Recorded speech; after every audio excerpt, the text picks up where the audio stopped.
alang tukang terbuang kayu, alang cerdik binasa adat, alang alim rosak agama, alang sefaham kacau negeri.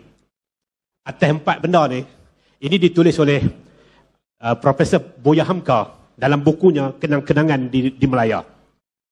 Dia menyebut ini adalah falsafah Minangkabau. Falsafah Minangkabau menyebut alang tukang terbuang kayu. Alang dengan makna separuh-separuh. Separuh masak. Alang tukang yang alang kepalang, tukang yang tidak cekap, tukang yang bukan profesional dalam bidangnya, tukang itu akan merosakkan kayu. Alang cerdik binasa adat. Alang cerdik, kalau ada orang-orang cerdik dia itu cerdik alang kepalang. Cerdik dia tu tak cerdik sungguh.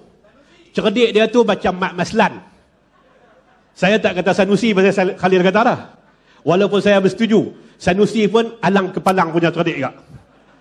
Alang kepalang, tuan-tuan, alang cerdik menyebabkan adat akan rosak. Tuan-tuan ingat, banyak benda yang telah dibuat oleh mereka ini. Pemimpin dalam adat Melayu. Dan pemimpin dalam perbincangan dunia sebenarnya. Pemimpin itu kerjanya adalah untuk mencerdaskan rakyat dan mencerdikkan rakyat. Tetapi tuan-tuan, kalau kita lantik pemimpin-pemimpin yang alang kepalang, cerdiknya cerdik suku-suku, cerdiknya tak cukup suku, maka pada waktu itu tuan-tuan, adat kepimpinan itu akan hancur. Adat kepimpinan itu akan musnah. Adat kepimpinan itu akan menyebabkan berlakunya kehancuran kepada masyarakat dan rakyat. Alang alim rosak agama. Alang alim tuan-tuan rosak agama. Satu, alim dia alim tak sungguh. Alim dia alim sikit-sikit ya. Pasal apa orang anggap kata dia alim? Pasal pakai serban dan jubah. Baca Iza zulzilatil ardu zilzalaha pun tak fasih malung. Nak sebut nama?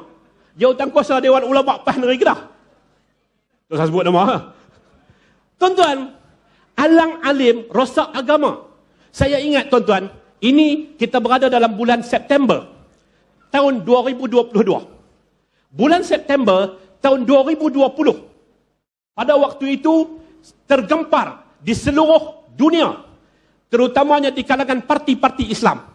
Di kalangan parti-parti Islam, An-Nahdhah Turki, Gerakan Islah dan Tauhid di Maghribi, Gerakan Islah di Kuwait, Gerakan Parti Keadilan di Turki, Parti Keadilan Sejahtera di Indonesia, dan banyak daripada dunia-dunia Arab tertanya tentang satu surat yang dikeluarkan oleh seorang yang alang alim menyebabkan rosak agama.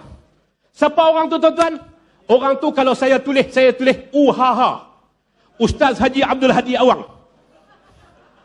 Uhaha pada waktu itu tuan-tuan, Ustaz Hadi Awang, dia telah tulis surat kepada pemimpin-pemimpin parti-parti Islam seluruh dunia.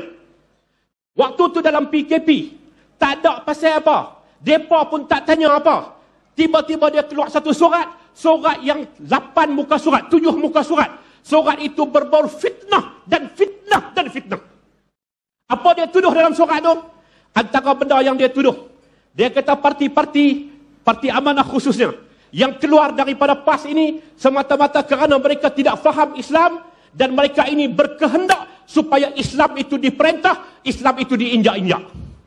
Lebih daripada tu lagi tuan-tuan, Uhaha ni dia tuduh kata Anwar Ibrahim bukan sekadar penyokong Freemason, bahkan Anwar Ibrahim tu adalah anggota Freemason. Saya nak kata celakui, saya tarik balik sebelum kata. Tolak semua orang tua ni tuan-tuan. Citra agama, wajah agama itu hilang. Kita duk baca kata antara dosa besar ni adalah fitnah. Fitnah tak boleh. Ustaz Derih pun buat program-program hentikan fitnah di media sosial.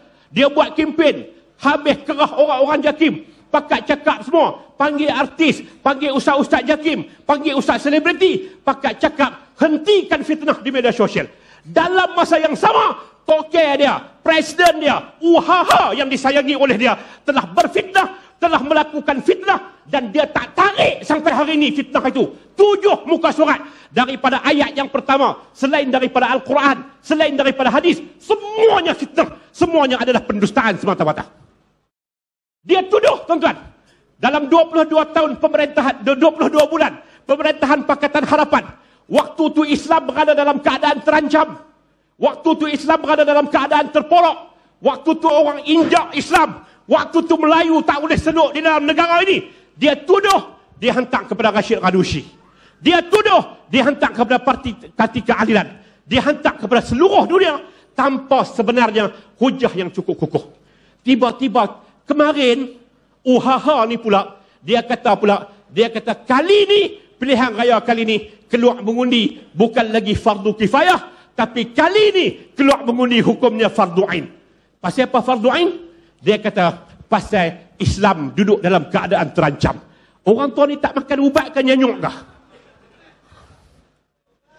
2 tahun lepas, dia kata di bawah Pakatan Harapan, Islam terancam.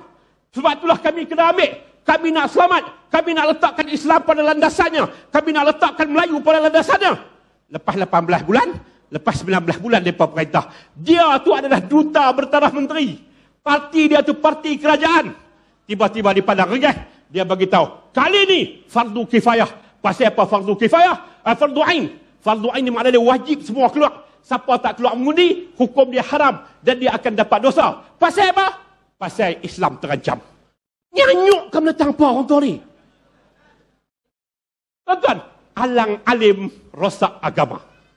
Kalau kita bagi kepada orang yang macam ni, tuan-tuan, dia hanya bermodalkan daripada tahun 82 sampai lah ni, tahun 2022, 40 tahun. Tuan-tuan cuba perhati tengok ayat apa yang dia baca. Dan macam mana cara dia nulis ayat tersebut. Wa qala allazina istud'ifu lillazina istakbaru. Ayat itulah dia baca. Telah berkatalah golongan mustad'afin kepada golongan yang mustakbarin, golongan orang-orang besar. Kalau kami tahu inilah cara kamu perintah, nescaya kami tak akan mengundi kamu ketika mana di dunia.